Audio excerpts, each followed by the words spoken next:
Hebreus capítulo 11, a gente vai estudar um pouco, tentar ver até onde eu vou nesse capítulo com vocês hoje à noite, tá? Antes de mais nada,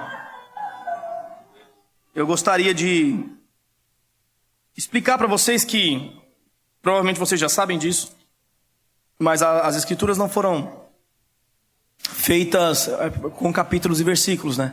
O autor de Hebreus, que é desconhecido, quando ele escreveu Hebreus, ele não escreveu em capítulos e versos, né? Alguém já, muito tempo depois, resolveu, por questões de praticidade, dividir as cartas, os textos em capítulos. E alguém mais adiante ainda resolveu dividir em versículos.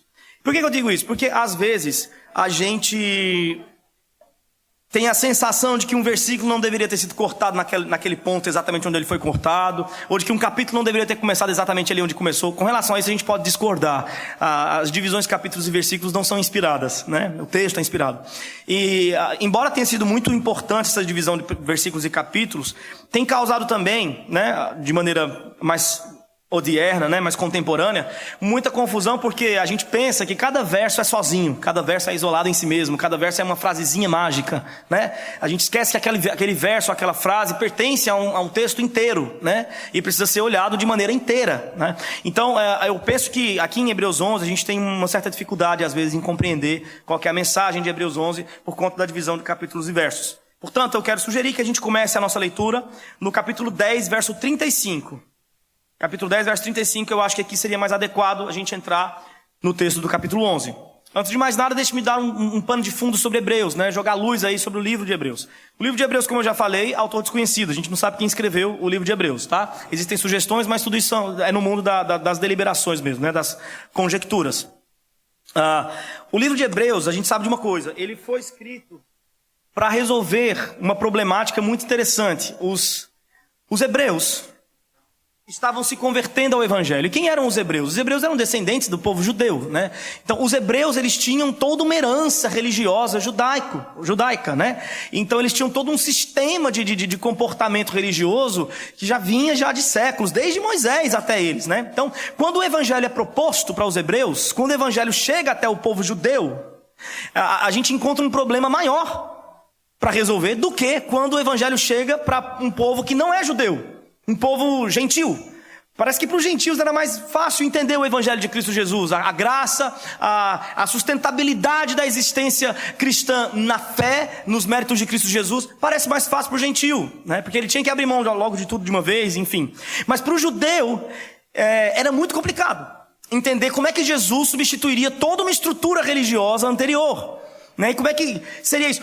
Eles vinham de uma religião cheia de ícones, cheia de símbolos, cheio de cerimoniais. E agora o evangelho vem com a proposta. Não. Todas as cerimônias, todos os ícones, todos os símbolos apontavam para Cristo. Então Cristo a partir de agora nos é suficiente. Todo o resto que veio anterior a isso serviu apenas para nos guiar até Cristo. Cristo chegou com ele a plenitude. Né? E aqui eu faço ponte com o tema do congresso para poder voltar no próximo ano como o pastor que casou direitinho com o tema do congresso, né? Então, em Cristo nós temos toda a plenitude alcançada. Nós não precisamos mais nos apoiar naquilo que nos apoiávamos antes. Como é que vai tirar a muleta de um cara que passou a vida inteira com aquela muleta? Não é fácil, muito difícil. O livro de Hebreus vem resolver esse problema. O autor aos hebreus, seja ele quem for, de maneira célebre, majestosa, de maneira ímpar, poética até, né? Muito, mas muito assertivo, cirúrgico. Ele resolve esse problema. Então, o livro de Hebreus, ele é uma sequência de exaltação de Cristo.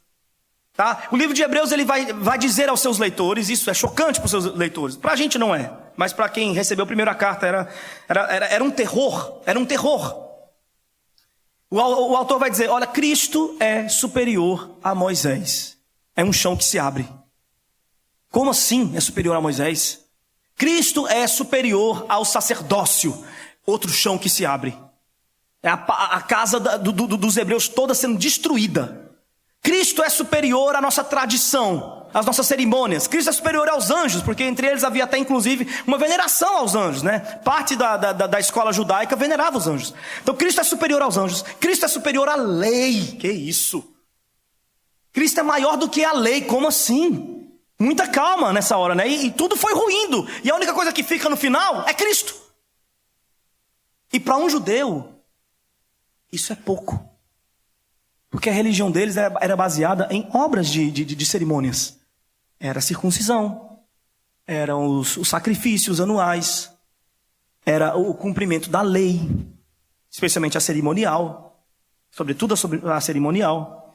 E eles tinham os seus ícones, Abraão, Moisés, os anjos que visitaram o pessoal no Antigo Testamento e tal, a Torá, a terra de Jerusalém. E está aqui o autor de Hebreus: Cristo é superior a tudo isso. Cristo é maior do que a terra. Vocês querem essa terra de Jerusalém? Cristo tem uma pátria superior. Cristo é superior. Moisés, Cristo é superior. E ele vai colocando Cristo como superior. Portanto, a carta aos Hebreus ela é conhecida como a carta da supremacia de Cristo. É uma carta maravilhosa. Uma carta incrível. E a gente chega aqui no final da carta já, praticamente. Ele está caminhando para o fim, para as suas conclusões finais, né? Os judeus já estão sem casa nenhuma para se segurar. Os judeus já estão sem chão, estão flutuando no Evangelho. Porque o Evangelho é um eterno flutuar, um abraçar na pessoa de Cristo apenas, e tão somente. O que é invisível.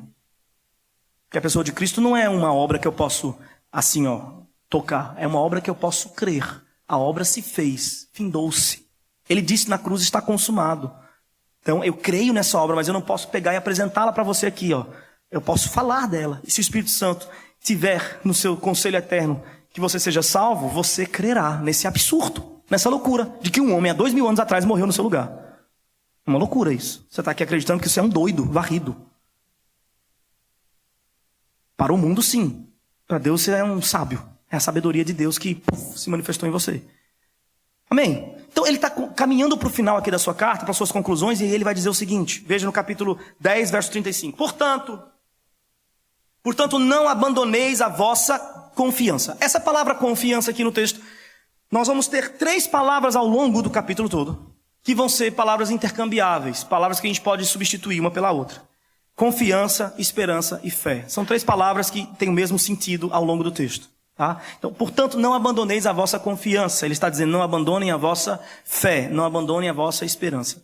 E não é exatamente isso que nós somos, meus irmãos da vertical, também os que estão na horizontal, e os irmãos que estão sentados. Que piada infame, meu Deus, me ajuda. Então,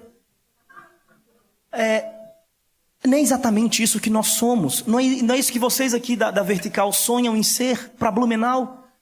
Uma casa de fé, o lugar da fé, o lugar da confiança, o lugar da esperança. Não é isso que nós somos. Não é por isso que a igreja está aqui ainda, porque não faz o menor sentido a igreja estar aqui. A gente já não foi salvo em Cristo Jesus, nós já não cremos na sua obra. Por que cada vez que um vai crendo, ele simplesmente não desaparece? Né? Por que simplesmente não vai embora para o lugar que nos é programado? Ora, porque nós somos o ponto de referência da fé na terra. É para aqui que pessoas vêm quando batem com a cara no muro da razão. É para aqui que as pessoas vêm quando a medicina já não tem mais uma palavra para dar. Já não tem mais um tratamento para fazer. É para aqui que as pessoas vêm quando o terapeuta desistiu de você. É para aqui que as pessoas vêm quando o seu casamento está em frangalhos. Quando o seu filho está abandonado, quando a sua saúde está quebrada. Elas precisam transpor o que é visível. E aí elas vão atrás de quê? De fé. E aí é aí que a gente entra. Porque a gente é a casa da fé. As pessoas vêm para cá para... Olha, eu cheguei aqui porque eu estou arrasado. A medicina me deu um limite final. A terapia me deu um limite final. Eu mesmo me dei um limite final. Eu cheguei no fundo do poço. Eu fui além do que eu jamais imaginei que conseguiria ir. Talvez você tenha chegado aqui assim, na igreja, em busca de fé, de transpor, de sobrepor, de transcender. Acabou os adjetivos.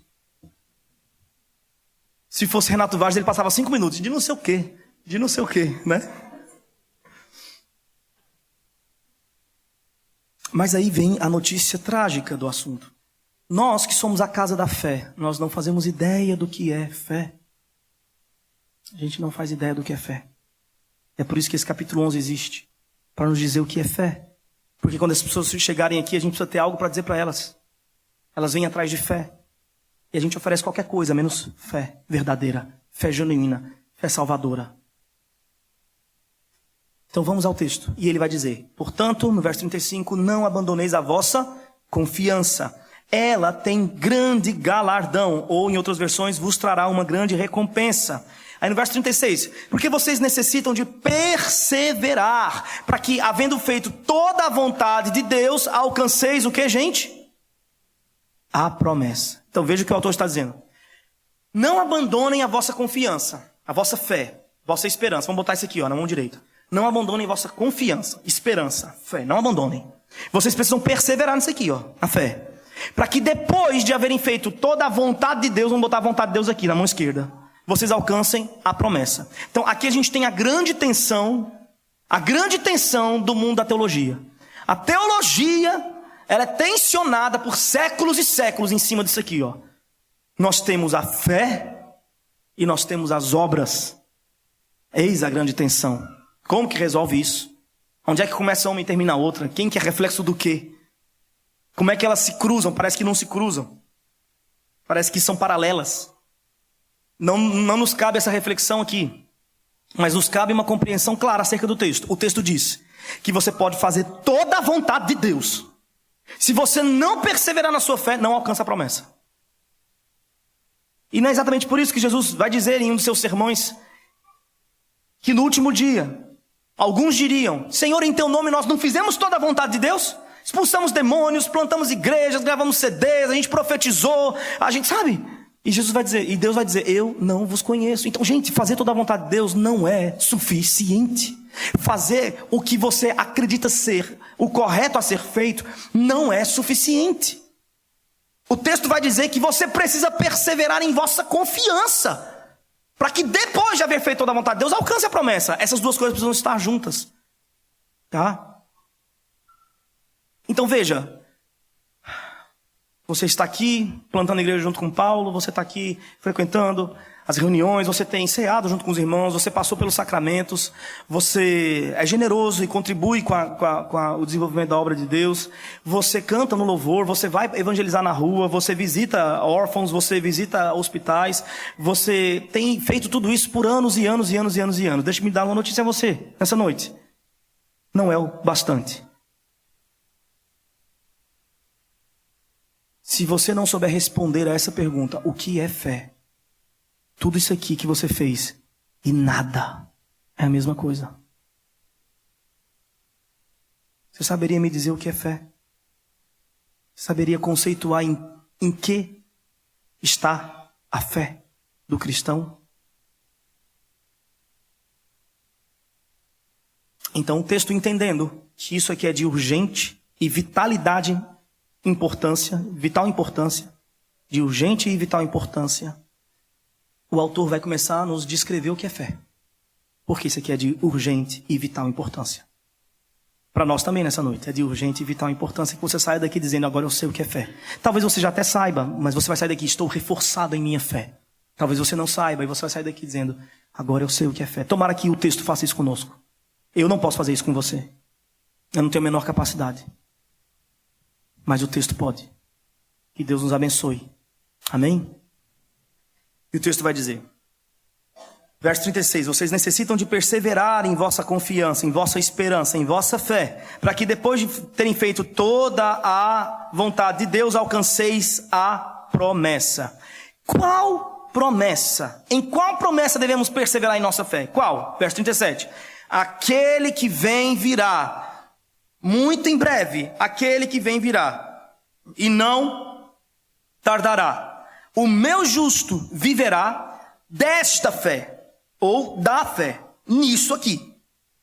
E se ele retroceder, nele não se compraz a minha alma. E aí, de maneira bem otimista, o autor vai dizer, nós, porém, não somos dos que retrocedem. Retrocedem em quê? Retrocedem na crença, na fé, na esperança de que aquele que vem virá e não tardará. Aqueles que deixam, que abandonam esta fé naquele que vem virá e não tardará, estes retrocedem para a perdição. Mas nós não somos daqueles que retrocedem para a perdição, mas daqueles que perseveram para a conservação das vossas almas. Amém, gente?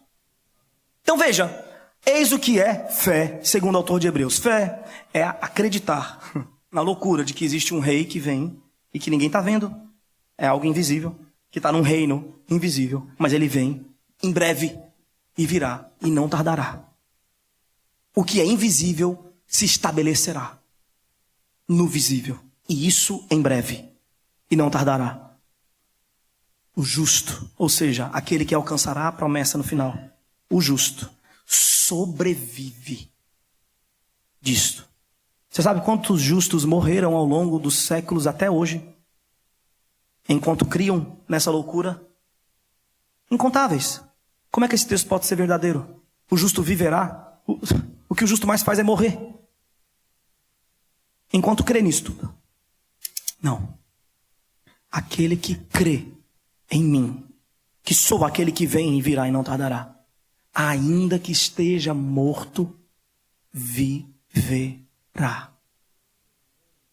Portanto, todos os justos que aparentemente morreram, sobreviveram à morte. Eles sobreviveram.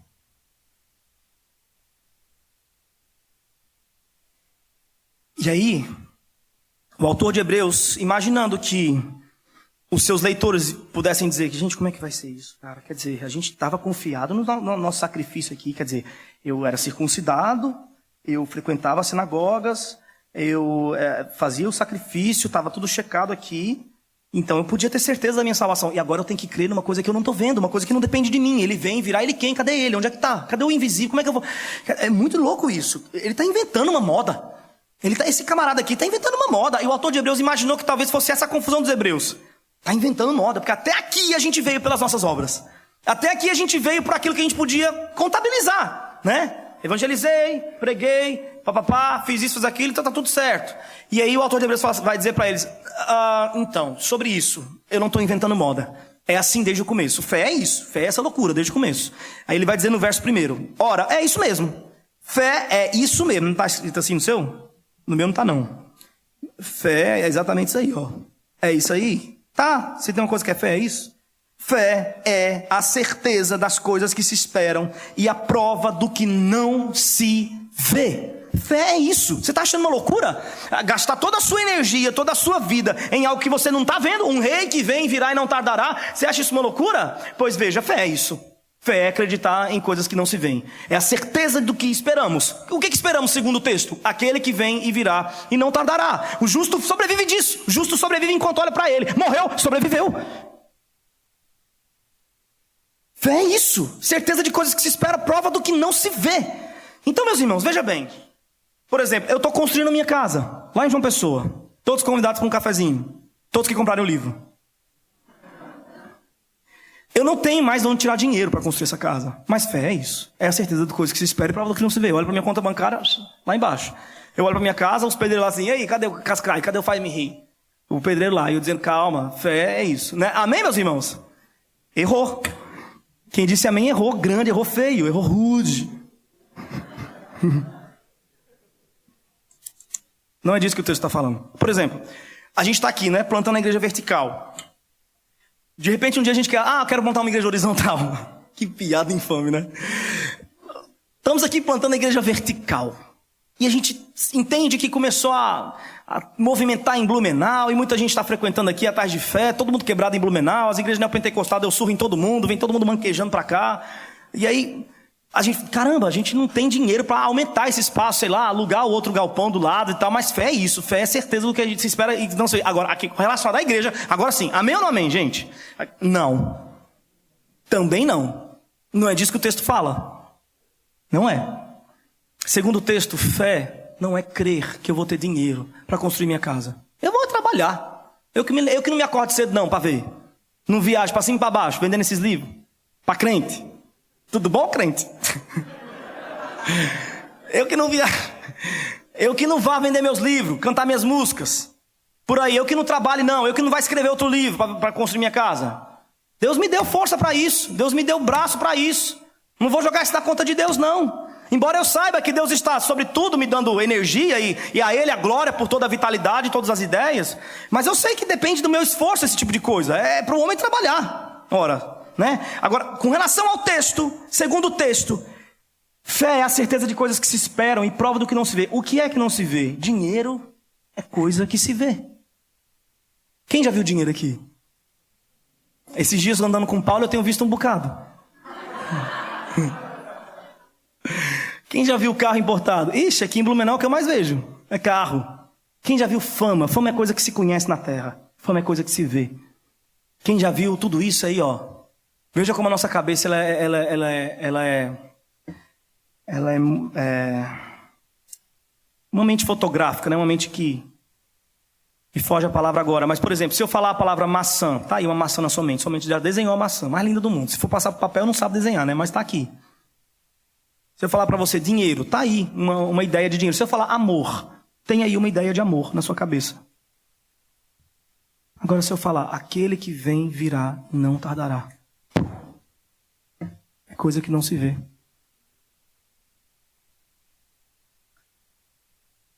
O que olhos não viram e ouvidos não ouviram e não passou em coração humano, não é o que Deus tem preparado para você no seu casamento, não. O seu casamento vai ser mais um de todos os que nós vemos na terra. O que olhos não viram, ouvidos não viram, não passou em coração nenhum, não é o que Deus tem preparado na sua carreira profissional, não. Seja lá o que acontecer na sua carreira profissional, a gente já viu por aqui. Não há nada de novo debaixo do sol. O que há de novo está acima dele. O que há de novo e que olhos não viram, nem ouvidos ouviram, nem passou em coração humano, está para além do sol. E é isso o que Deus tem preparado para aqueles que o amam e que acreditam naquele que vem e virá e não tardará. Imaginando que os autores, os leitores iam falar, cara, isso é maluquice, como é que vai ser isso, cara? Acreditar numa coisa que todo mundo está andando, né, com vista no que vê, e a gente vai andar assim com a cara para cima. Aí o autor de Hebreus vai dizer assim para eles, fé é isso, e tem mais uma coisa, sempre foi assim. Os antigos alcançaram testemunho, né, por meio da fé, foram aprovados. E no verso 3, por exemplo, pela fé, para você ver como esse negócio de fé não é novo, o autor essas palavras. Você vê, eu não estou inventando moda. Veja onde é que começou a historinha do negócio de fé. De que o que não se vê é o real e o que se vê é a sombra. Veja, pela fé entendemos que o universo foi criado pela palavra de Deus, de modo que o visível não foi feito do que se vê. Então veja, quem é maior? A tela ou o autor da tela? Quem que é superior? A tela pode fazer o que por si mesma? Ou pode reproduzir que outra tela? Mas o autor, se quiser, constrói quantas Mona Lisas ele bem entender. Quem é superior, o autor ou a tela? Então veja, a gente anda pensando, como a gente cresceu nesse mundo que é visível, então a gente está habituado a imaginar que o real é o que eu toco. O autor de Hebreus está invertendo a realidade da nossa existência aqui. E está dizendo, o que você vê, o que você toca, o que você sente com o seu paladar, o que você alcança com seus sentidos, tudo isso é sombra, é fumaça, é reflexo do que você não vê. Portanto, o que você vê é real, o que você não vê é real, e o que você vê não passa de sombra. Gente, isso aqui é sombra. Parece muito resistente, mas é sombra. Onde está o Império Romano? Passou feito sombra. Onde estão os nossos antepassados? E todos os seus grandes feitos? A gente pensa que vai fazer coisa grande aqui, vai deixar um legado, né? Uou! Cara, como é o nome do seu bisavô? Deixa-me dizer algo sobre ele. Ele fez grandes coisas. Mas passou. O que você vê é sombra. Essa cadeira que você está sentado agora é sombra. Sabe aquela história de Jesus? Quando Jesus entrou, os discípulos a portas fechadas com medo, mas Jesus ressurreto foi e passou pela parede. A gente sempre tem a sensação de que Jesus meio que fumaçou e entrou na parede. A ideia é ao contrário. A parede é uma fumaça e Jesus é sólido. Jesus, com toda a sua solidez, passou pela fumaça que é a parede. O que não vemos é real, é sólido, é perene, é resistente. O que se vê é fumaça. Porque o que se vê foi feito do que não se vê. Portanto, o que não se vê é real e o que se vê é sombra. Dorme com essa agora? Será que eu estou numa cama resistente ou será que eu estou numa fumaça? Não é? Numa fumaça, com certeza. Tudo é fumaça, gente. Tudo é fumaça. A única coisa real é aquilo que a gente não consegue agarrar. Que louco! É aquilo que nos capta no coração. Isso é real. Aquilo que a gente segura nas mãos vira pó. Preciso correr agora. A partir de agora eu vou só citar os autores aqui, os nomes que ele vai citar na sua galeria de fé, para provar o quê? Ele quer provar que todos os antigos que vieram antes dos leitores da carta tiveram de viver pela fé, não pelas obras, mas pela fé, na promessa daquele que vem, virá e não tardará. E ele vai dizer, por exemplo, pela fé Abel ofereceu a Deus sacrifício superior ao de Caim, por meio do qual foi aprovado como justo, dando Deus testemunho das suas ofertas. E mesmo depois de morto, ele ainda fala por meio dela. Veja, Abel ofereceu sacrifício a Deus por meio do que, gente? Da quê? Do quê? Fé. Vamos falar todos? Da fé. E aí, fé em quê? Eu gostaria da presença de vocês aqui comigo, tá? Quando eu perguntar assim, fé em quê? Vocês vão responder, fé na promessa. Ok? Então, veja lá, a primeira pergunta é que eu já fiz, né? Tudo bom? Abel ofereceu sacrifício por meio do que, gente? Fé em quê? E agora a terceira pergunta. Qual promessa? Aí você vai responder, aquele que vem virá e não tardará. Combinado? Isso vai acontecer algumas vezes ao longo da noite, tá bom? Vamos treinar? Abel ofereceu sacrifício por meio do que, gente? Fé em quê? Qual a promessa? Exatamente. Você nunca ficou encasquetado com esse trem, não? Gente, por que Deus aceitou o sacrifício de Abel e não aceitou o de Caim? A gente não pode sondar todas as razões. Uma delas provavelmente tem relação com sangue. Mas outra razão que o autor de Hebreus nos apresenta é essa. Abel ofereceu sacrifício por meio da fé na promessa de que aquele que vem virá e não tardará. Ele já tinha ouvido falar sobre essa promessa. Foi para Adão que Deus deu a primeira vez essa promessa. Pronunciou essa promessa. Adão, você está expulso do paraíso, mas deixa eu te falar uma coisa. Não vai acabar aqui não. Veja a esperança que eu estou lhe dando. Há de vir, breve vem um. Do ventre da mulher virá um. Vem, virá e não tardará. E ele restaurará todas as coisas. Ele vai acabar com o seu inimigo aí, com a serpente. Vai pisar na cabeça da serpente. Essa lhe ferirá o calcanhar, mas ele lhe ferirá mortalmente a cabeça. Adão creu e passou isso para os seus filhos e contou a história. Abel creu que aquele que vem virá e não tardará. E ofereceu esse sacrifício. Amém, gente? Não somente Abel, veja também, pela fé Enoque foi arrebatado para não experimentar a morte, e não foi achado, pois Deus o arrebatara, visto que antes de ser arrebatado havia sido aprovado por agradar a Deus. Ora, sem fé é impossível agradar a Deus, pois é necessário que quem se aproxima de Deus creia que Ele existe e recompensa os que o buscam. Veja, pela fé Enoque foi arrebatado, pela fé em que, gente? Tudo bem, maravilha, tá ótimo. Bem ensaiadinho. Enoque foi arrebatado pela fé em quê? Qual promessa? Exatamente. Maravilha. Muito bom. Enoque estava numa geração onde cada um corria pela sua vida. Todo mundo já havia se esquecido. A questão não é se esquecer de Deus. A questão é não crer mais que Ele virá. Não crer mais que Ele tem algo a ver conosco. A ideia daquele povo era, gente, é o seguinte, se existe Deus, tá? Ele esqueceu a gente. A gente chegou num nível de maldade, de crueldade tão grande, que Deus com certeza não tem nada mais a ver conosco. Deus está distante de nós. Então na geração de Enoque estava cada um correndo atrás da sua vida lá. E Enoque, por meio da graça de Deus, continuava crendo. Enoque olhava e dizia, não, Ele prometeu que virá para nos salvar dos nossos pecados, para nos salvar da nossa iniquidade. Ele prometeu e Ele virá. O Enoque, ele foi resistente com relação à sua fé. Ele foi perseverante com relação à sua fé. Me lembra, por exemplo, eu quando era criança. Eu disse que só ia ler, né? Mas enfim, eu não consigo, gente. Deixa eu dizer isso. Paulo, quando der o tempo, você levanta a mão assim que eu paro na hora, tá bom? Quando eu era criança, na minha família sempre teve natais. Cada Natal mais lindo que o outro.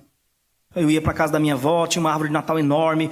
E eu sabia que no guarda-roupa deles, era onde eles guardavam, da minha avó e do meu avô, era onde eles guardavam os presentes. Eu e minhas irmãs, a gente às vezes plantava acampamento na frente da porta do guarda-roupa lá. E ficava tentando brechar. Fala brechar lá no Nordeste, eu não sei se aqui fala brechar. Espiar. Espiar? A gente ficava tentando espiar é muito feio. Brechar. A gente estava tentando... A gente ficava brechando ali no guarda-roupa. Gente, será que é uma bola? Será que... Eu tô vendo uma caixa. Será que... Acho que parece que tem uma blusa ali, não sei o que, não sei o que, não sei o que. A gente tentava... E aí todo mundo passava e falava, sai daqui, Marquinhos. De Marquinho, pessoal. O que vocês não vão fazer, por favor. Não gosto que ninguém me chame de Marquinho. Mas... Marquinhos, sai daqui. Lulu, minha irmã. Pri, sai daqui. Não tem nada aí dentro, não. Aí dizia, tem. E as minhas tias passavam, minha avó passava, sai daí, aí não tem nada aí pra vocês, não. Eu dizia, tem. Tem. E aí, eu me lembro de uma vez que meu avô, que tinha um coração muito mole, muito enorme, maravilhoso, meu avô. Meu avô, uma vez, ele ficou cansado de ver a gente ali plantando acampamento, tentando adivinhar o que tinha dentro. Isso era um dia antes do Natal.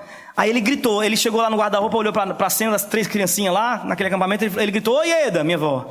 Ieda, eu não vou aguentar não, olha os meninos aqui, olha a carinha deles. Não, vem cá, gente, abriu o guarda-roupa com a chave, falou assim, tá aqui, ó, toma, é verdade, tem presente pra todo mundo, toma, ei, é Natal, uou. Né? Então, isso foi exatamente o que aconteceu com Enoque. Ele ganhou o presente antes da hora, porque foi insistente na sua crença. Ele foi trasladado para não ver a morte, porque recebeu o testemunho de agradar a Deus com o tamanho da sua fé. Ele ficava, tem presente. Geralmente as pessoas não riem nessa hora. Essa hora é uma hora mais, tá? Só pra... Mas enfim, ele ficava olhando para lá e dizia assim, ele disse que vem, virá e não tardará. E as pessoas passavam e diziam, Enoque, velho, desiste, Deus abandonou a gente. Deus abandonou a gente. Enoque falou assim, não abandonou. Deus não abandonou a gente. Deus não abandonou. E parece que Enoque creu nisso, pela graça, de maneira tão fervorosa, que Deus o arrebatou para dizer assim, vem e vê que é verdade mesmo. Você vai ver agora que é verdade mesmo. E que eu sou galardoador sim, daqueles que me amam, daqueles que têm fé em mim. E aí o verso seguinte vai dizer, porque sem fé, sem essa fé, naquilo que vem virá e não tardará, é impossível agradar a Deus. Porque é necessário que aqueles que se aproximam de Deus, creiam que Ele existe, embora ninguém esteja vendo. E creiam que Ele é galardoador. Qual é o galardão que esperamos, gente? Alguém que nos livre dos nossos pecados. Alguém que nos tire da nossa carne corruptível. Alguém que nos tire da nossa condição de putrefação social, espiritual, moral, física. E Ele prometeu que virá um fazer isso. E embora todo mundo já não creia mais, porque ninguém o vê, a ideia é permanecer como Enoque, dizendo, tem presente. Todo mundo pode dizer que não tem, mas Ele prometeu. E aí Deus o trasladou. E antes da hora, teoricamente antes da hora, né? Porque ele não viu a morte. Vocês entendem, gente? Não apenas Enoque. Pela fé Noé também, temente a Deus, construiu uma arca para a salvação da sua família, quando advertido sobre coisas que ainda não se viam. O que era coisas que ainda não se viam para Noé? O que era? Chuva. Chuva era coisa que não se via. Hoje não, hoje chuva é coisa que se vê. Pelo menos aqui em Blumenau, lá no Nordeste, a gente faz um tempo que a gente... Enfim, até chorei agora. Mentira, lá chove que só. Pela fé Noé, temente a Deus, obedeceu e construiu essa arca para a salvação da sua família, quando foi advertido sobre coisas que não se viam, chuva. E por meio da fé em quê, gente? Que promessa? É isso, foi isso que salvou Noé. Noé não era bonzinho, não. Aquele filme que Hollywood lançou sobre Noé, que deu muita polêmica na época. Cara, ele podia ter muita viagem, com certeza, mas eu não fui pro cinema para ver uma exposição bíblica, né? Eu fui para me divertir. Eu queria mesmo ver monstros de pedra andando por aí, era o que eu queria. Então me agradou bastante. Mas apesar daquele filme ter muita ficção, existe uma coisa que aquele filme acertou e que filme crente nenhum chegou nem perto de acertar. Aquele filme mostrou um Noé que é gente, cheio de crise. O Noé que a Bíblia mostra, tanta crise que no final estava lá bêbado, jogado no meio cheio de vergonha. Aquele filme mostrou Noé que nenhum filme cristão mostrou. Os filmes cristãos, Noé é quase um santo, parece que falta só botar uma auréola, anda assim, vamos construir a arca, né? Como se fosse a coisa. Não foi assim, gente. Noé era gente. E Deus o preservou por conta de uma promessa feita a Adão. Virá um. E Deus não vai quebrar a sua promessa ao homem. Não porque o homem é maravilhoso, mas porque Deus honra a sua própria palavra. Quebrar uma promessa seria quebrar um dos seus atributos, a sua fidelidade. E nenhum dos seus atributos sequer pode ser arranhado, o que dirá quebrar? Noé, vem cá pela graça. Vem cá você e sua família. Alguém tem que ficar aqui. Porque virá um que salvará. Assim como você vai ser salvo com essa arca, virá um que será uma arca para todos. E nessa arca, Noé salva os seus pela fé neste que salvaria o mundo inteiro. E na construção da arca ele também condena quem não está nela, que é o que Cristo faz também. Aqueles que estão nele estão salvos do juízo eterno de Deus, que é pior do que 1 milhão de dilúvios. Mas aqueles que não estão em Cristo, a arca da salvação, já estão condenados. Não apenas Noé, mas veja, pela fé Abraão obedeceu quando foi chamado, partindo para um lugar que receberia por herança, e partiu sem saber para onde ia. Pela fé Abraão foi-se embora. Pela fé peregrinou na terra da promessa, como se fosse terra estrangeira, habitando em tendas com Isaque e Jacó, herdeiros com ele da mesma promessa. Agora veja, Abraão cara, esse sim é o pai da fé. E eu fico bem emocionado diante da história de Abraão, da proposta de Abraão. O que é isso, gente? Glória a Deus pela vida de Abraão. Abraão foi chamado por Deus e Deus disse: sai da tua terra, ou seja, do seu lugar comum, um lugar que você conhece, que você tem segurança. Sai da tua parentela, ou seja, o lugar, os seus laços afetivos mais fortes. É a sua parentela, que você pode ter os melhores amigos do mundo, mas na hora do perrengue mesmo, é papai, mamãe e irmãozinho que está do lado. Amigo nenhum fica. Isso, não apenas da sua terra, do seu lugar comum, do seu lugar onde você consegue habitar de maneira, enfim, sua parentela também, e da casa de seu pai, ou seja, abandona a sua herança, começa do zero. Deixa para trás a herança que vem do seu pai, o acúmulo que vem das gerações passadas. Pai, avô, é muito fácil começar uma vida com um bolo de herança que vai chegando até você, e Deus fala assim: deixa para trás, você vai começar do zero. Mas a proposta é boa. Vai para a terra que eu te mostrarei, eu te farei bendito. Abençoarei os que te abençoarem, amaldiçoarei os que te amaldiçoarem. Em ti serão benditas todas as nações da terra. Lhe darei uma descendência incontável como as estrelas dos céus, inumerável como as areias da praia do mar. Quem que não quer isso, gente? Uma terra inteira, uma pátria, uma nação. Sim, né? Qualquer um. Na hora, sim. Mas o que acontece? É que o texto vai dizer que pela fé nessa promessa, e na promessa que foi feita, pela fé, ele peregrinou no verso 9, na terra da promessa, como se fosse terra de estranhos, como se ele fosse um estrangeiro, e habitou em tendas com Isaque e Jacó, herdeiros com ele da mesma promessa. Como é que Abraão não pirou a cabeça, gente? Qualquer um de nós já teria retrocedido. Peraí, Deus, se eu me prometer uma terra, eu chego aqui, eu sou nômade. Todo lugar que eu me estabeleço, depois eu tenho que ir embora, porque não é meu lugar. Eu sou um estrangeiro. Sou um peregrino aqui, um forasteiro vivendo em tenda, gente. Que humilhação. Eu tinha tudo na casa do meu pai, agora eu vivo em tendas. Mas ele creu. E como foi que ele não pirou a cabeça? O próximo verso vai explicar. O próximo verso vai dizer assim, verso 10 aí, veja direitinho se não está escrito assim. Ele não pirou a cabeça, porque ele esperava a cidade que tem fundamentos, da qual Deus é o arquiteto e construtor. Pela fé, é por isso que ele é chamado de pai da fé. Veja o tamanho da sua fé. Na escuridão da sombra do período histórico que ele vivia, aonde não tinha os escritos dos apóstolos, não tinha vindo Cristo trazer iluminação. Ele estava na sombra do período histórico bíblico. E mesmo na sombra do período histórico bíblico, ele alcançou a compreensão de que a promessa de Deus, de que lhe daria uma pátria, não era o que se via, mas era a pátria superior. Ele alcançou isso. Muita graça de Deus alguém alcançar isso naquele período. Hoje a gente não alcança.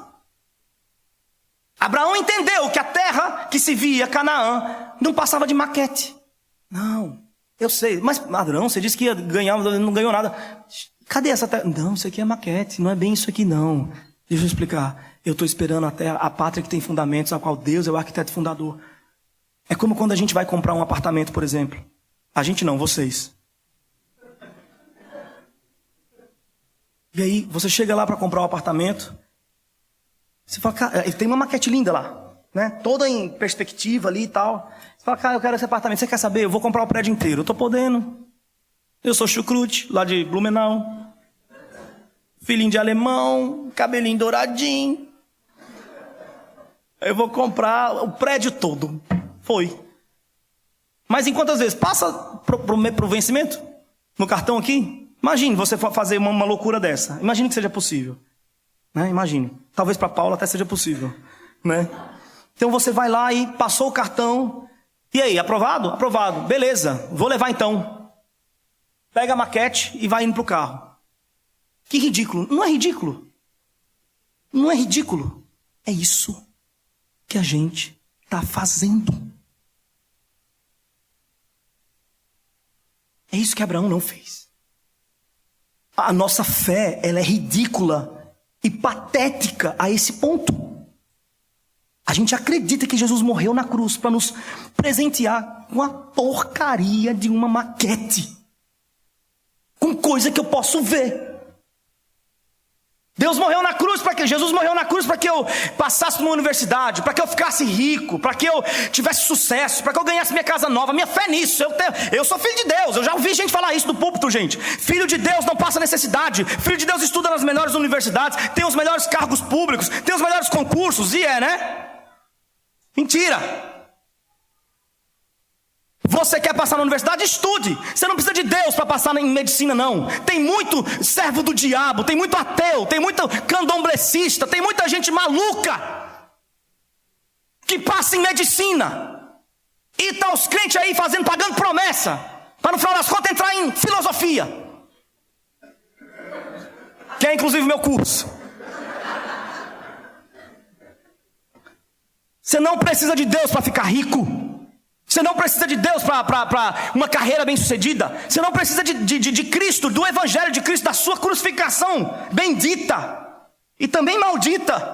Você não precisa disso para poder construir uma carreira de sucesso aqui, não. Vai trabalhar, vai estudar, faça como pessoas diligentes e responsáveis por aí, e estude e trabalhe. Agora você precisa do Evangelho para resolver um problema que trabalho nenhum resolve.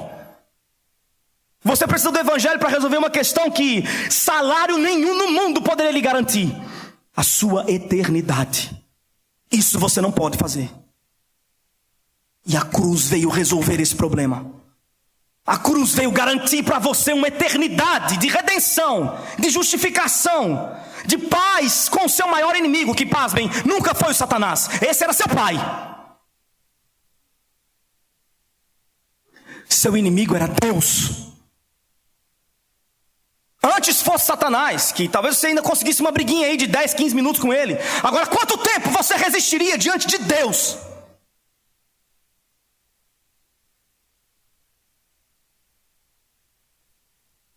E o Evangelho veio dizer paz aos homens.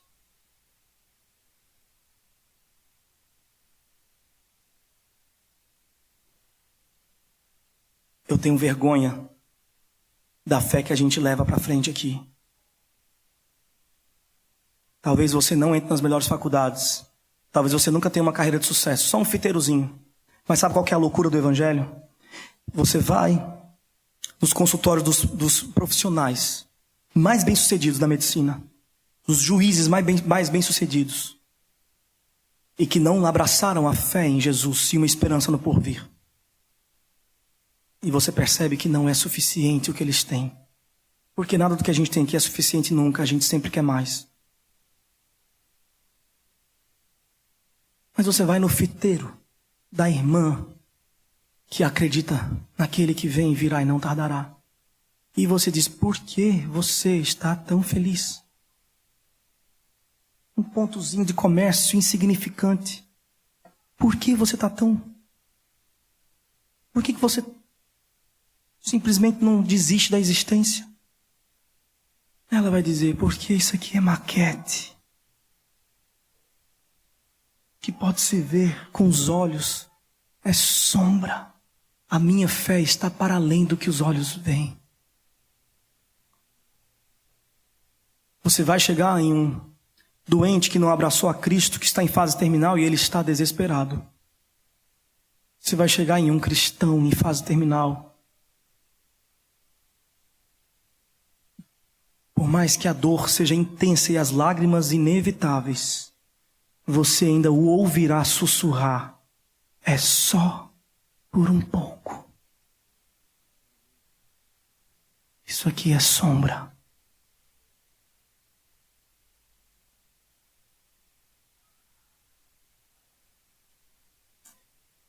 Essa é a fé de Abraão.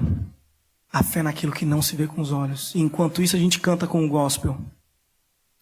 Não morrerei enquanto a promessa não se cumpre. Quem tem promessa de Deus não morre não. Verso 13. Todos esses morreram mantendo a fé sem receber as promessas. Quem tem promessa de Deus morre com certeza. Porque a promessa de Deus é exatamente para além da vida. Você tem promessa de Deus? Morte está certa para você já.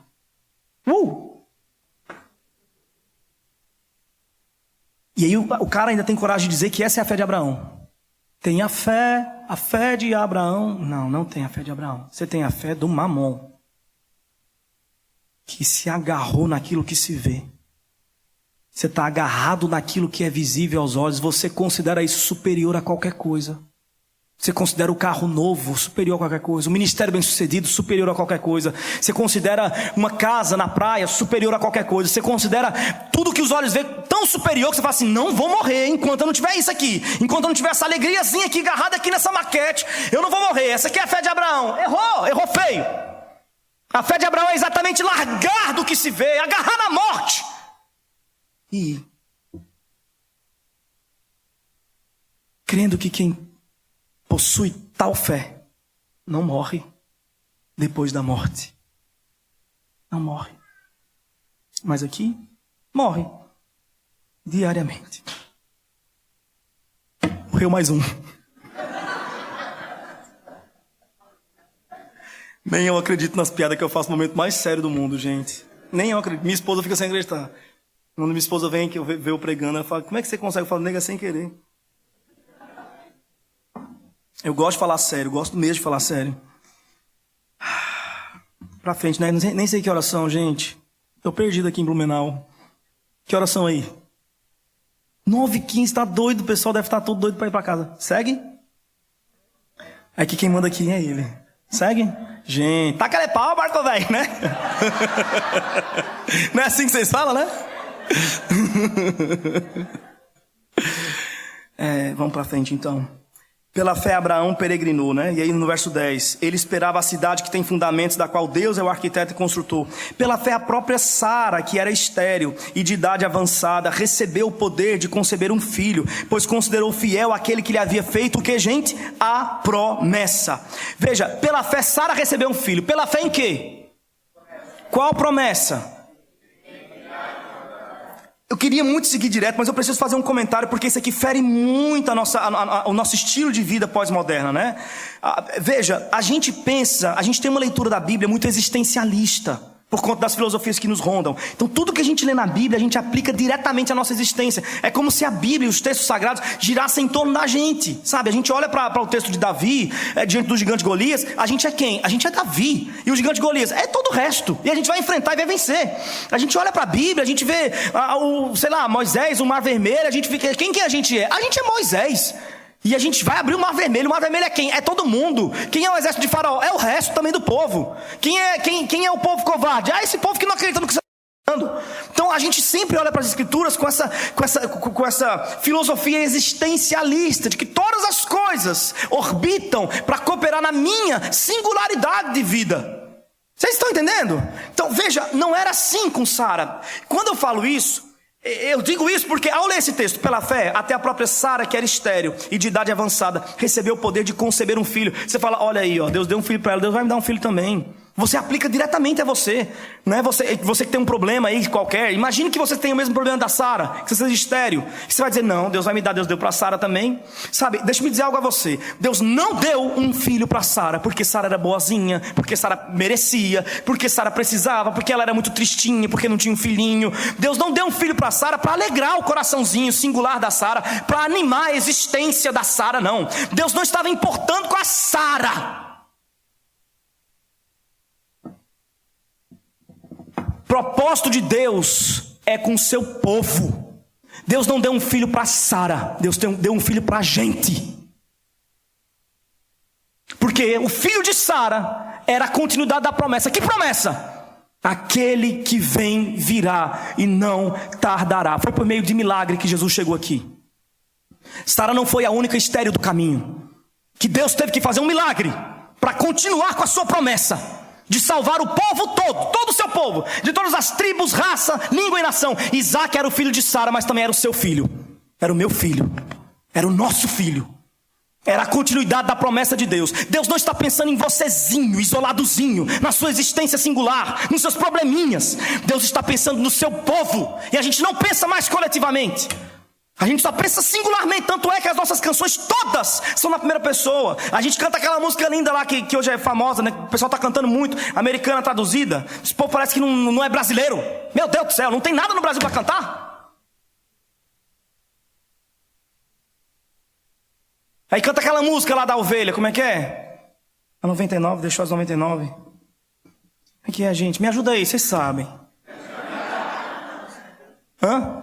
Que eram sem ovelhas ou antigão? É o vovô, é? Eram sem ovelhas, disse o vovô. Como é, gente? Me ajuda. Ah, impressionante, infalível, infinito e ousado amor de Deus, que deixa as 99 só para me encontrar. Para com isso, gente. Ele deixou as 99 ovelhas para encontrar o seu povo. A uma ovelha representa um povo. Um povo. A música é linda de verdade, mas me incomoda porque ela está em um contexto filosófico maior do que ela. E a gente sempre olha pra gente assim, ó, me encontrar, ele me ama, ele me quer. Todas as músicas são na primeira pessoa. Vamos fazer um exercício? Domingo que vem, monta um repertório no plural. Primeiro, note a dificuldade de encontrar uma música que fala no plural como Pai Nosso. Pai Nosso. Nosso. Note a dificuldade.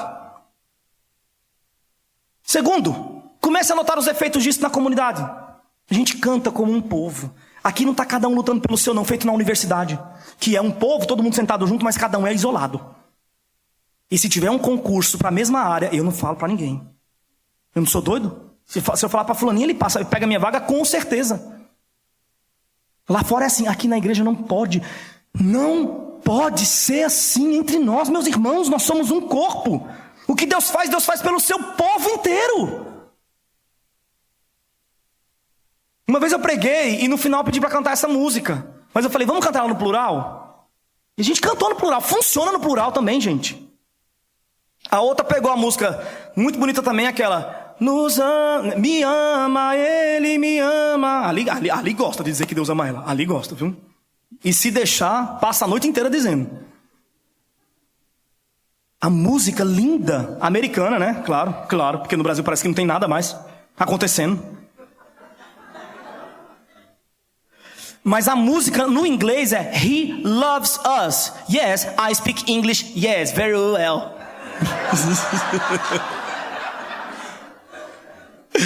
He loves us. E us é nós. Eu acho. He loves us. Ele nos ama. E no português, aí vai lá e traduz, e no português caberia. Nos ama, ele nos ama. Mas não, é um negócio que é eu, me ama. É claro que Deus tem um relacionamento particular com a gente. É claro que Ele me ama. É claro que Ele pensa em mim. Eu estou falando sobre ênfase de momento histórico. A gente é existencialista demais. Tão existencialista que era bom a gente pesar a balança no plural o tempo inteiro. Evitar canções no singular porque a gente não sabe lidar com o singular. Alimenta uma maldade em nós, homens pós-modernos, que é a maldade de ser sozinho, de ser uma ilha, de pensar em si mesmo, no seu umbigo. Deus deu um filho para Sara, porque Sara acreditou na promessa. Qual a promessa? De que ela ia ganhar um filhozinho para fazer gugu dadá e para ser felizinha e andar na praça exibindo. Eu tenho um filho. Não, não foi essa a promessa que Deus deu para ela. Deus disse, Sara, e disse para todo o seu povo, né, desde Adão, Sara, virá um que salvará o seu povo dos seus pecados. E Sara disse, eu creio. Sara, vai vir através de você. Sara disse, é nada. E veio. Portanto, também de um homem já sem vigor físico nasceu uma descendência tão numerosa quanto as estrelas do céu e incontável como a areia na praia do mar. Todos esses morreram mantendo a fé. Fé em que, gente? Na promessa. Qual promessa?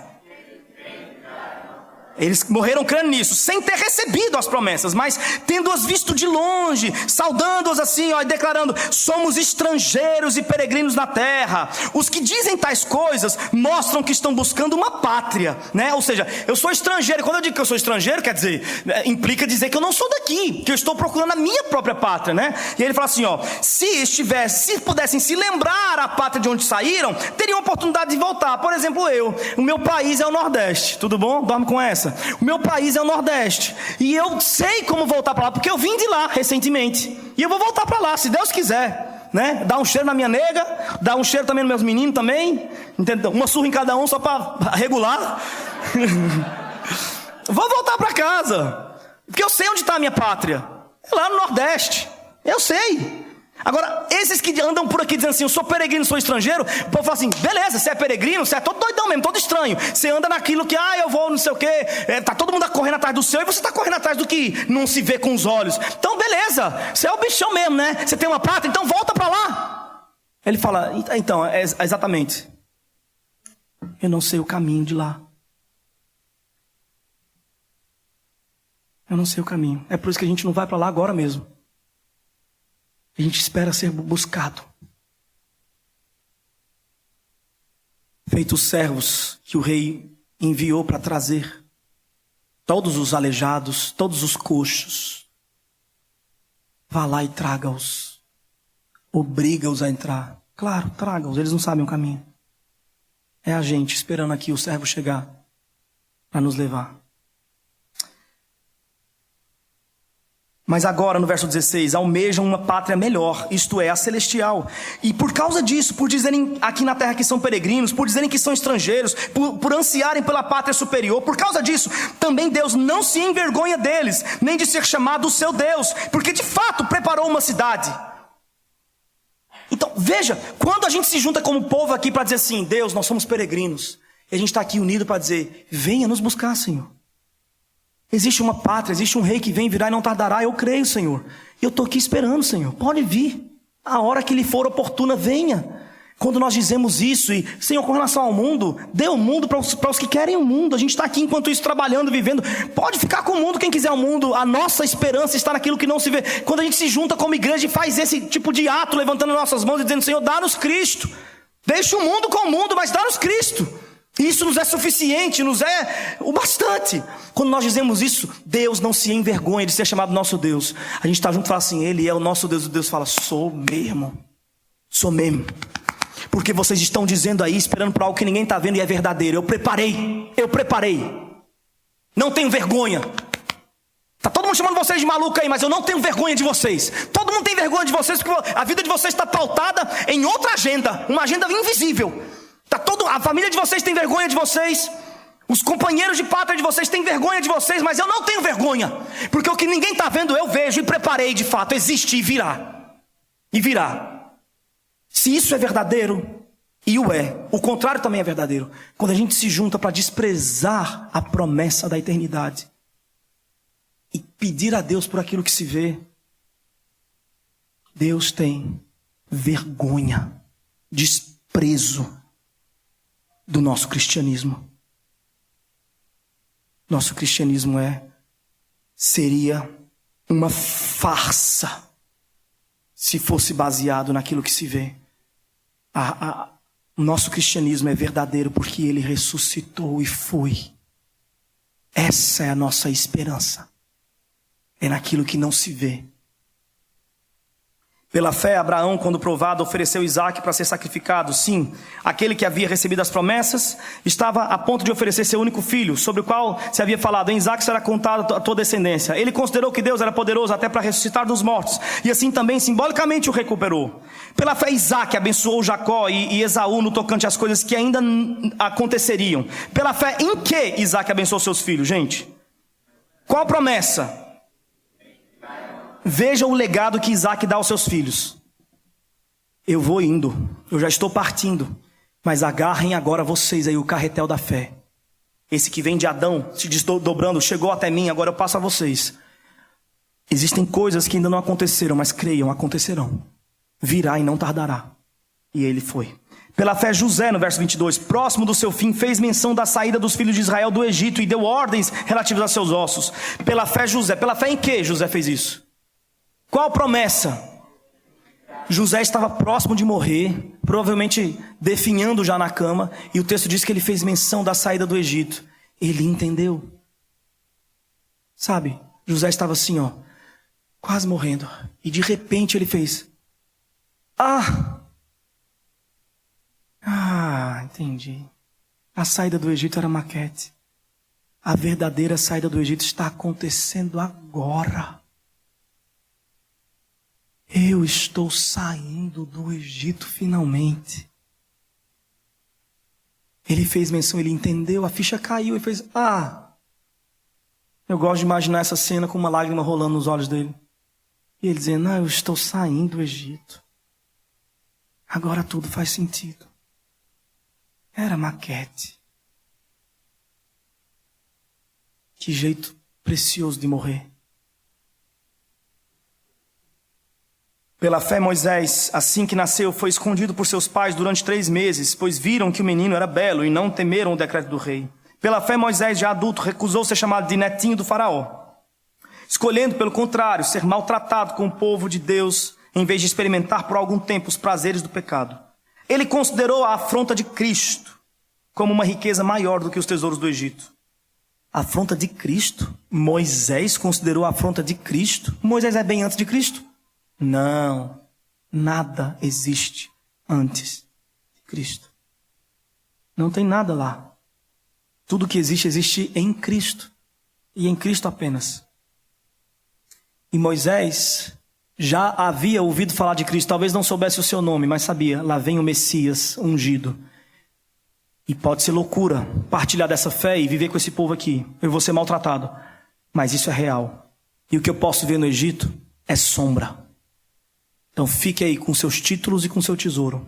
Eu vou me agarrar ao povo que sofre, crendo naquele que vem, virá e não tardará. O Cristo invisível de Deus.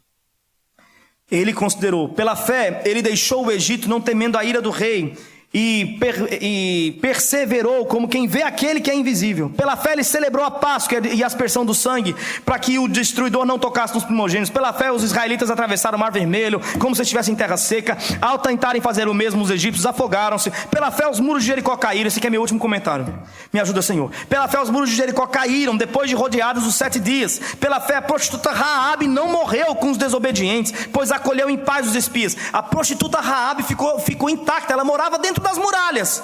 E o texto está dizendo que pela fé ela perseverou. Pela fé em quê, gente? Qual a promessa? Os espias chegaram lá para espiar a terra. E me parece que houve um diálogo, segundo o texto aqui.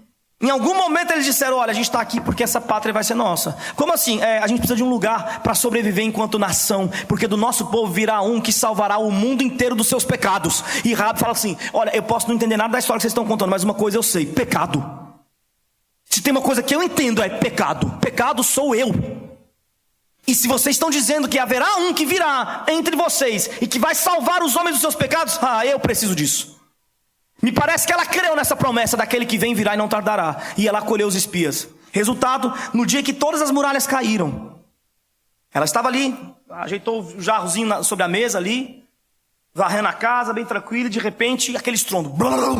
E aquela fumaça subiu, gritaria, aquele barulho ensurdecedor. Ela se jogou no chão e de repente, quando a fumaça baixou, eu imagino ela se levantando, trêmula, sem saber o que aconteceu. Chegando perto da janela, olhou para o lado esquerdo, toda a muralha destruída. Olhou para o lado direito, tudo destruído. Olhou para dentro de casa e o vaso estava intacto com a sua planta. É essa preservação que nós sofreremos no dia do juízo final. Por mais prostitutos que sejamos, se acolhermos com graça a fé na obra de Cristo, Ele nos salvará. E que mais direi? Verso 32. Pois me faltará tempo, para mim também. Se eu falar de Gideão, de Baraque, de Sansão, de Jefté, de Davi, de Samuel, dos profetas, estes por meio da fé, na promessa, daquele que vem e virá e não tardará. Venceram reinos, praticaram a justiça, alcançaram promessas, fecharam a boca de leões, apagaram a força do fogo, escaparam ao fio da espada, da fraqueza tiraram forças, tornaram-se poderosos na guerra, puseram em fuga exércitos estrangeiros. Algumas mulheres receberam pela ressurreição seus mortos, alguns foram torturados e não aceitaram ser livrados da morte, para alcançar uma melhor ressurreição. Já pensou? O nego estava na cadeia, sendo torturado lá na masmorra. Aí o pessoal da Damares e Companhia Limitada cavou um poço lá fora e veio por debaixo da terra assim, ó, feito umas taturando os negócios, e veio e abriu um caminho de escape para eles. Falou assim: ó, agora é sua vitória, pode vir, sabor de mel, entra aqui, salvação agora, não vai sofrer nunca mais, entra aqui que agora ninguém sofre mais. E ele fala assim: você está ficando muito doida, né? Você está ficando maluca. Eu estou a poucos minutos, a poucos passos, talvez uma ou duas surras a mais, e eu verei o meu Senhor. E poderei bater no peito e dizer assim: sofri como ele sofreu. E crie no que ele creu. Você não vai me livrar dessa glória. Arreda Satanás. E outros experimentaram zombarias, espancamentos, correntes e prisões, foram apedrejados e provados, cerrados ao meio, morreram ao fio da espada, andaram vestidos de peles de ovelha e de cabras, necessitados, aflitos, maltratados. O mundo não era digno dessas pessoas. Eis um cristão genuíno, um cristão incrível, que crê naquilo que a gente não está vendo. Andaram vagando por desertos e montes, por cavernas e buracos da terra. E todos eles, embora recebendo bom testemunho da fé, não obtiveram a promessa, visto que Deus havia providenciado algo melhor a nosso respeito, para que nós, sem eles sem nós, não fossem aperfeiçoados. O texto não acaba aqui. Todos eles viveram essa fé, agora é a nossa vez. Portanto, também nós. O texto acaba aqui. Esse é o exemplo de fé. Visto que temos a nos rodear tão grande nuvem de testemunha, que são esses nomes citados aqui anteriormente, pessoas que testemunharam dessa fé. Visto que temos a nos rodear tamanho grande nuvem de testemunha, prossigamos, depois de eliminar tudo que nos impede de prosseguir e o pecado que nos assedia, corramos com perseverança a corrida que nos está proposta, fixando os olhos em Jesus, o autor e consumador da nossa fé. Ou seja, ele não apenas inventou toda essa história de fé, mas ele provou na carne que é possível viver assim. Ele escreveu o livro e se pôs no próprio livro. Autor e consumador da nossa fé. Aqui eu encerro dizendo a vocês o seguinte: quando pessoas quebradas chegarem aqui na porta, dizendo que a medicina deu para elas um ponto final, não minta. Não diga para ela que ela venha para cá e que se ela tiver fé ela vai ser curada. Diga para ela que se ela tiver fé, ela não morrerá eternamente. Diga para ela que se ela tiver fé, ainda que o câncer tombe seu corpo no chão, não será capaz de tombá-la eternamente. Uma pessoa chegar aqui sofrendo porque o filho é especial, porque perdeu alguém querido, porque o casamento está se acabando, ou por seja lá qual for a razão, não minta, não diga o que a Bíblia não disse. Deus pode curar, Deus pode restaurar, Deus pode fazer tudo isso, mas ainda que Ele não faça, o que Ele pode fazer e faz de melhor é conservar-nos vivos mesmo diante da morte. Que Deus nos abençoe.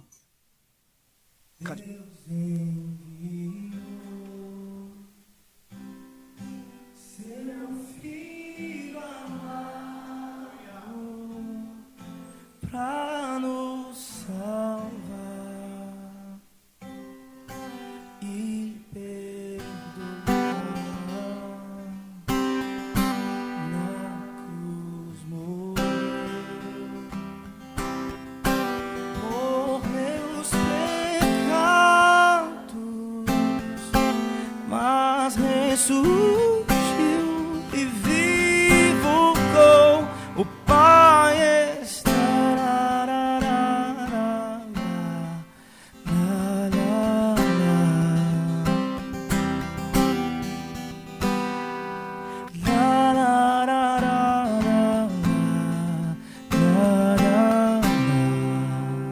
A nossa esperança, porque Ele vive, posso crer no amanhã.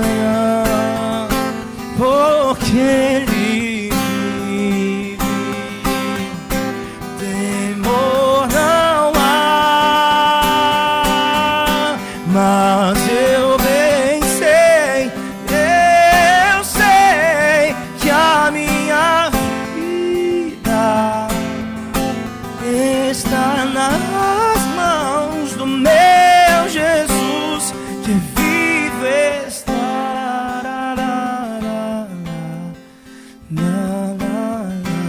Com confiança, vamos cantar esse lá, lá, lá. La la la la la la la la. E quando enfim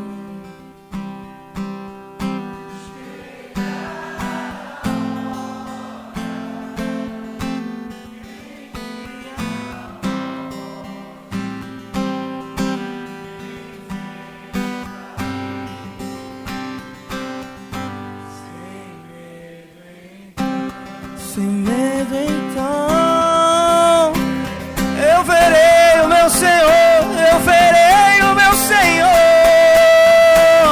o meu Jesus, eu verei. La, la, la, la, la, la, eu verei, verei. La, la, la, la, la. Com toda a sua força, declare. Porque eu posso crer, porque Ele vive,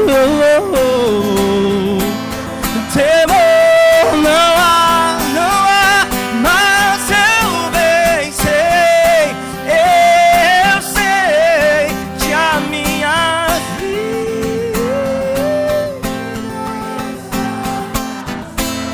do meu Jesus que vive está, porque Ele vive, porque Ele vive, eu posso crer no amanhã, eu sei, Senhor, eu também viverei, viverei, viverei. Eu não posso mais, eu não preciso mais temer, pois eu bem sei, eu sei que a minha vida está nas mãos do meu Jesus, que vive está. Mas eu bem sei, mas eu bem sei, eu sei, a minha vida nas mãos do meu